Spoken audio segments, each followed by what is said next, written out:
You are running out of time. Listen to me, you're running out of time. You never know when your opportunity is that opportunity. It may not be 2 years from now. It may not be 3 years from now. It may not be 4 years from now. Your opportunity might come in the next 6 weeks. My man told his grandfather, I'm graduating, and 2 weeks later, even before he literally marched, his grandfather passed. Who's gonna pass in your life because you average? Who's not gonna see you blow up? Who's not gonna see you accomplish your goals? Who's not gonna be able to enjoy the fruits of your labor with you? And one day you're gonna be great, but you think you got time. You think you got time. AET 3 years from now. I'm telling you, you deserve to be great now. Some of you will never be, you'll never have, you'll never do, because you sitting around waiting on a phone call, because you sitting around waiting for somebody to give you an opportunity. Your opportunity to get your mama out of that neighborhood and get your mama into a new neighborhood, listen to me, that opportunity might come in the next 6 months.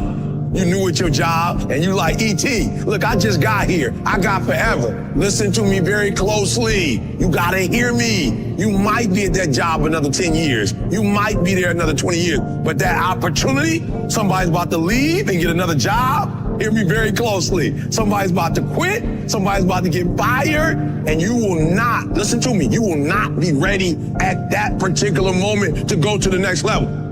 Question is, will you be ready when that opportunity comes? So you're running out of time. There's a certain determination. There's a certain level of resiliency, a bounce back, a get back up that you have to reach certain levels of success. It's about being prepared beforehand so that when the opportunity comes, you're already ready for the opportunity. It's not playing Call of Duty and waiting by and putting the phone by you, waiting for somebody to pick up the phone and call you. That's not what it's about. Preparation. We're getting prepared just in case the opportunity comes. I don't want to start practicing on the opportunity. I want to practice before, so when the opportunity comes, I can stroke it. Are you hearing what I'm saying? You are who you are in practice when you play. And if you hadn't practiced, then when it's time to play, your play is going to be practice. You heard me? Your play is going to be practice. So it's working in the off season. It's doing what you got to do in the off season. So when the regular season come, you ready. You heard me say it before. I am an athlete. I am a professional. So whether there's a game or not, I wake up and shoot. I heard a little kid call me last week. He said, E.T., thanks, bro. I got up today at 5 o'clock in the morning and I'm practicing my soccer game. He said, but guess what? That's not what's important.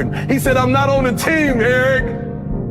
He said, I didn't make the soccer team, but I'm getting up at 5 o'clock every morning practicing as if I made it. There are two types of people. There are people who plan for events, and when the events don't show up, they don't show up. And then there's another group that's hungry, and they want it as bad as they want to breathe. And whether there's an event or not, they getting up. Whether there's an opportunity or not, they getting up and getting dressed. They getting up, they getting out, and they going to make it happen. Are you hearing what I'm telling you? I don't plan for events anymore. I plan because it's a part of the process. I plan because I'm a professional. I plan because I create my own luck. You ain't got to rely on nobody to get off average but you. So if I was to ask most of you, you already know what your challenge is. You ain't dumb. You know what it is. You just don't fight it. And at what point are you going to fight against that nature in you that you know? And you have the power to be great. It's in you. You capable of it. Now, you have to understand, if you stay average and you stay good, you'll never get to where you're trying to get to. And I'm challenging you to fight it. We all have 24 hours. What makes some of us average, makes some of us good, some are great, is not the family you was born into, right? It has nothing to do with that. It has nothing to do with your socioeconomic status. It has everything to do with how you command your life.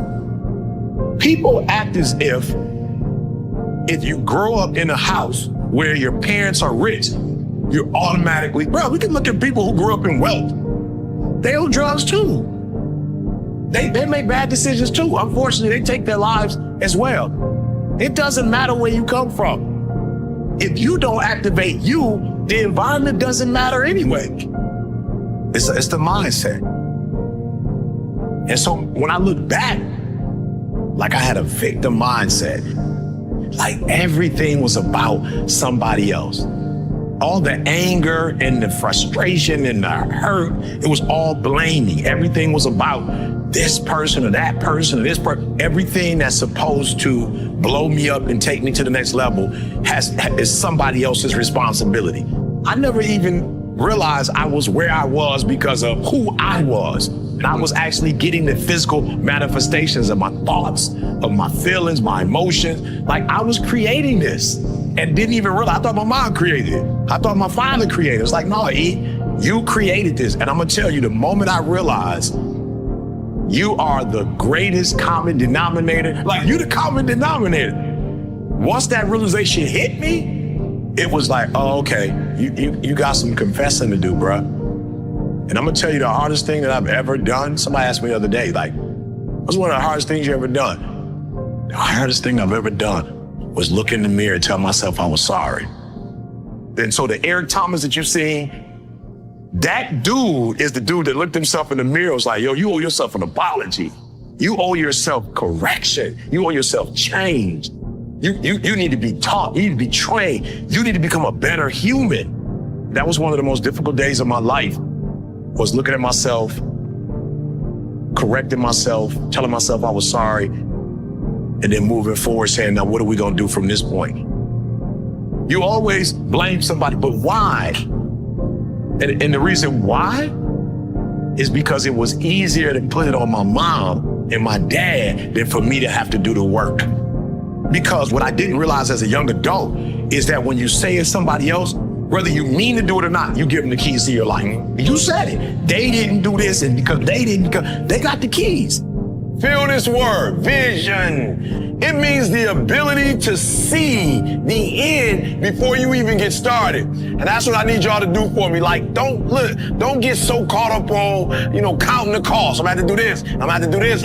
No, I want you to see the vision. I want you to see the full picture, and then we're gonna walk into it. Like I had a vision of getting a GED, a vision of getting a 4-year degree, a vision. Listen to me, it just didn't happen on its own. I had to see it first. A vision of traveling across the world.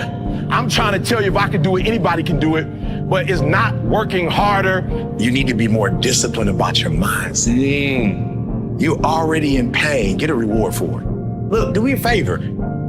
Everything you say, you're right. But why go through life with whatever people did to you when you were younger or a young adult, and then you have to live with it for the next 40, 50 years? All the stuff that you said was absolutely right. My daddy wasn't there, my mama did this person did to me. Why would you let them destroy your life?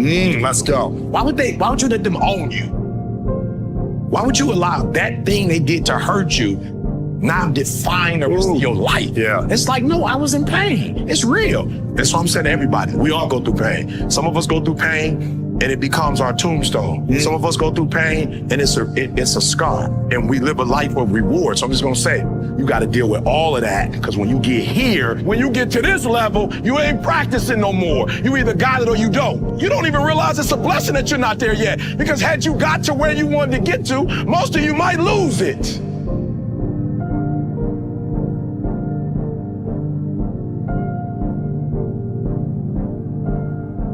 They looked at the most successful men and women of the world, and they found that they had like 7, 8 things in common.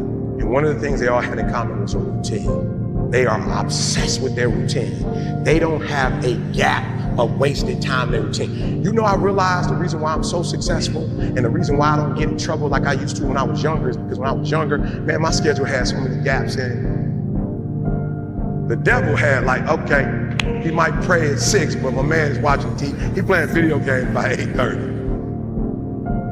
It's not that I'm sweeter than nobody. The devil can't get to me because all my time is taken up. And by the time he get to me, I'm asleep. I'm too asleep to say it. I'm just being real. 8:30, he like, Eric, you should have. Like, bro, I'm tired. Come back to me tomorrow. You know what I'm saying? Like, tip me tomorrow, bro. I'm about to go to sleep. I'm good. Look, my body said, all you gotta do is put your shoes on. That's the hardest thing you gotta do. Just put your shoes on and I'll do the rest. I can't put your shoes on for you, but put your shoes on and then just go. And I just went, and I was walking for do the 11 incline, boy, and I was just walking for an hour, and I was just like, you know what, it's almost an hour. I don't feel like running. My body was like, don't even worry about it. We'll get to that when we get to it. I did my hour, about to get off. My body was like, you know we run now. I said, what? We run now, let's go. You ain't tired? I said, I am tired. No, you're not. You just walked for an hour. You're not tired, Eric. Your brain is telling you some dumb stuff. If you were tired,